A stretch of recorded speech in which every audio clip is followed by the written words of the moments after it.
C'est une prise de parole intitulée « Déjeuner diplomatique ».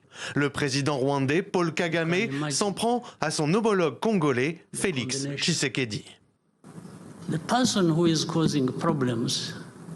La personne qui pose problème dans la situation dont je parle, entre le Rwanda et la RDC, n'a jamais, et par 2 fois, été élu.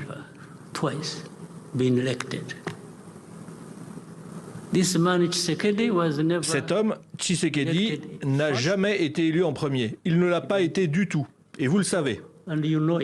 Depuis leur rendez-vous manqué de Luanda il y a 1 mois à peine, pour trouver un accord et rétablir la paix dans l'est de la RDC, le ton monte entre les 2 dirigeants. Et du côté de Kinshasa, cette mise en cause par Paul Kagame de la légitimité du président congolais est sévèrement jugée.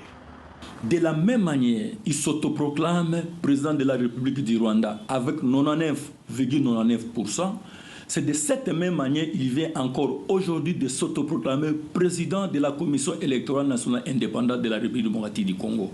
Le président Kagame doit savoir que le président Tshisekedi est aimé dans son pays et il est un démocrate.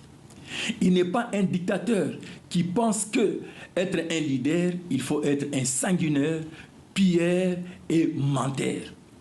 L'escalade verbale entre les 2 présidents n'est pas nouvelle. En décembre 2023, par exemple, Félix Tshisekedi, alors en campagne, avait comparé Paul Kagame à Hitler. Mais avec cette dernière sortie, le président rwandais engage la guerre diplomatique sur un nouveau terrain.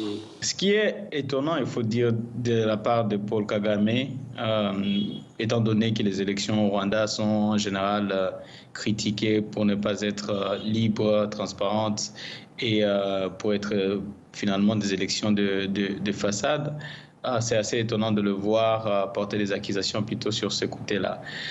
En attendant, sur le terrain, l'escalade est elle aussi bien réelle. Les affrontements qui opposent les militaires congolais au M23 se sont intensifiés, avec toujours des conséquences dramatiques pour les civils. Rien que depuis début janvier, les combats ont déplacé 237 000 personnes, d'après le Haut Commissariat de l'ONU pour les réfugiés.